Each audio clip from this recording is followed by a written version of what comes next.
The Perfect Crime by Seamark. Mr. Gerald Poggety evolved and committed the perfect crime.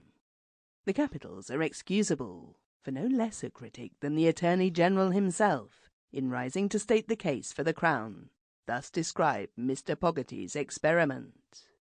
It was a gem, a shining example of the higher art of transgression, a crime so perfectly conceived, so scrupulously prepared, and so immaculately carried out, that it placed Mr. Gerald Poggety at a stroke in a high place among the world's master criminals.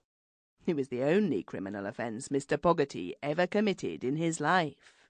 He spent 2 critically delightful years in its consummation, although he could have finished the matter off in a couple of minutes, had he wished. He succeeded brilliantly. And yet it failed. It failed so lamentably and so needlessly that in the awful moment when the crash came and the law gazed into his eyes, stark and malignant, Mr. Gerald Poggety laughed hysterically at the comedy of his own error. It is a disturbing, yet nevertheless unassailable fact, that every man has at some time or other seriously contemplated committing one really worthwhile crime, one that would place him and his family forever beyond the harassing worry of the great struggle.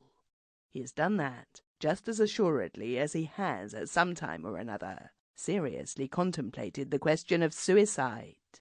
Where Mr. Poggety differed, utterly and entirely, from the vast majority, was that he was one of the infinitesimal few who possessed the ability, the callousness, the courage, and the opportunity to transmute the thought into the deed.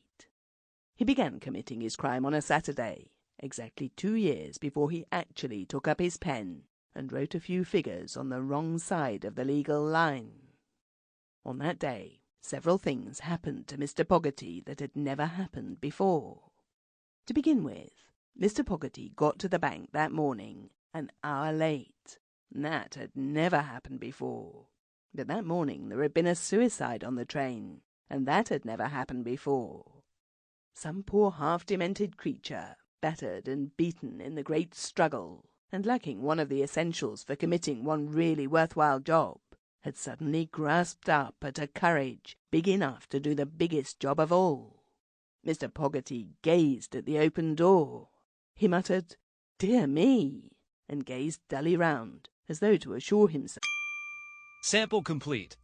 Ready to continue?